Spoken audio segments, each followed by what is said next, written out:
কে আসে? কে গো? কে গো ভাসতে ভাসতে আসে?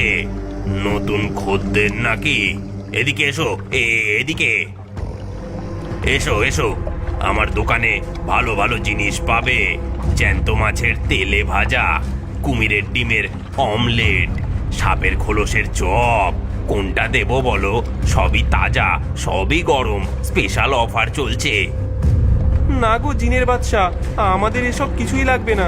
আমরা শুধু পথ দিয়ে যাচ্ছিলাম, একটু জল তেষ্টা পেয়েছিল। সে কি? আমার এই ভাসমান বাজারের সুনাম শোনোনি? দূর দূর থেকে কত জিন পরি দেও দানব আমার খদ্দের। তোমরা কিছু না নিয়ে গেলে আমার বাজারের অকল্যাণ হবে যে। অন্তত একটা বাঁদুরের আচার চেখে দেখো। হারু, এর হাব ভাব কিন্তু ভালো লাগছে না। দাঁতগুলো দেখেছিস কেমন ছুচালো? কেটে পড় এখান থেকে, এ লোক কিন্তু সুবিধের নয়। বাহ, তোমাদের এই জানটি তো বেশ। এ তো খাসা জিনিস। এটাকে বিক্রি করবে আমার এই পুরনো ভাসমান বাজারের বদলে? আমি এটা নিতে রাজি আছি। বলো কত দাম চাও? না না জিনের বাদশা, এটা আমাদের একমাত্র আশ্রয়। এটা আমরা কিছুতেই ছাড়তে পারবো না। এটা বিক্রির জন্য নয়। কি? আমার প্রস্তাব ফিরিয়ে দিলে? এত বড় সাহস!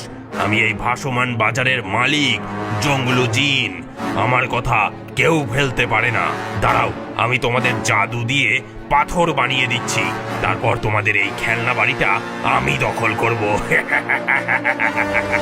হারু, তোর নৌকার তলায় যে পুরনো মাছ ধরা জালটা আছে না, যেটা তুই ফুটো সারানোর জন্য রেখেছিলি, সেটা এক্ষুনি ছুঁড়ে মার ওর দিকে, তাড়াতাড়ি।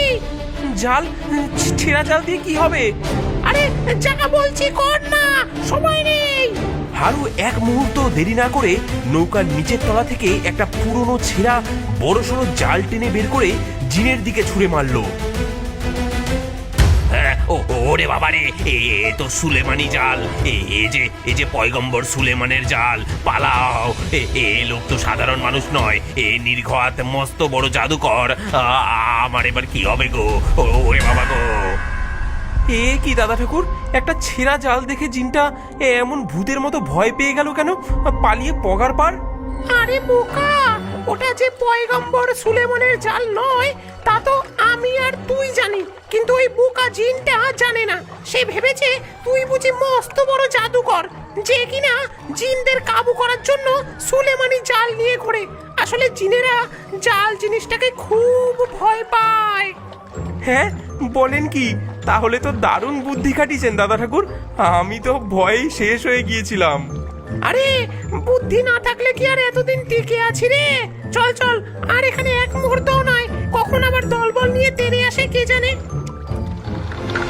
এরপর আরো কত অদ্ভুত ঘটনার মধ্যে দিয়ে তাদের নৌকা বাড়ি এগিয়ে চলল। কখনো তারা দেখলো জলের তলায় আলো জেলে রূপোর মতন মাছেরা পাঠশালা বসিয়েছে। মাস্টার মশাই চিংড়ি মাছ তাদের পড়াচ্ছেন। কখনো দেখলো বিশাল এক কচ্ছপের পিঠে চেপে একদল ব্যাঙ গান গাইছে আর জল ছিটিয়ে আনন্দ করছে। গেছো ভূতের সাথে হারুর বন্ধুত্ব গভীর হলো। দাদা ঠাকুর, আপনার সাথে থেকে কত কি যে দেখলাম। এমন অদ্ভুত সুন্দর জিনিস জীবনে দেখিনি। আরে এ তো সবে শুরু।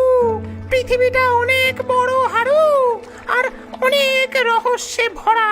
তুই ভাগ্যবান যে এইটুকু বয়সেই এত কিছু দেখার সুযোগ পেলি। অবশেষে একদিন বন্যা কমলো, জল নামতে শুরু করলো। হারুর নৌকা বাড়িটা একটা নতুন চরের উপর এসে ঠেকলো। জায়গাটা বেশ সুন্দর, সবুজ ঘাসে ঢাকা। আশেপাশে নতুন গাছপালা জন্মেছে। হারু ভাই, দেখেছিস জল নামছে? মনে হচ্ছে আমাদের যাত্রাও শেষ হলো। ওই যে দূরে একটা পুরনো অশ্বত্থ গাছ দেখছি, বেশ বড় সড়ো। ওখানে আমার আস্তানা করলে মন্দ হবে না। এবার তাহলে আমি চলি। দাদা ঠাকুর, আপনি চলে যাবেন? আমার কিন্তু একা একা ভালো লাগবে না। এতদিন একসঙ্গে থেকে কেমন যেন অভ্যাস হয়ে গেছে। দূর পাগল, এই তো পাশেই থাকছি। যখন ইচ্ছে হবে চলে আসবি আমার অশ্বত্থ তলায়, ভূতের গল্প শোনাবখন। আর তাছাড়া তোর এই দোতলা নৌকা বাড়িটা তো রইলই। এমন মজার বাড়ি ছেড়ে কে কোথায় যায়, মাঝে মাঝে আমি তোর এখানে চলে আসবো আড্ডা দিতে। ঠিক আছে দাদা ঠাকুর, আপনার যখন ইচ্ছে চলে আসবেন, এই বাড়ি আপনারও। হারু সেই নতুন চরে তার নৌকা বাড়িটা ভালো করে বেঁধে নিল। বন্যার পর নতুন করে জীবন শুরু হলো। আশপাশ থেকে আরো কিছু মানুষজন এসে সেখানে বসতি স্থাপন করলো।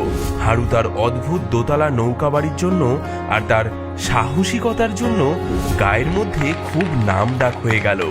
সবাই তাকে এক ডাকে চিনে ভাসমান বাড়ির হারু বলে। আর সে মাঝে মাঝেই কাজকর্ম সেরে গেছো ভূতের সাথে গল্প করতে তার অশ্বত্থ তলায় যেত। তাদের বন্ধুত্ব অটুট রইল।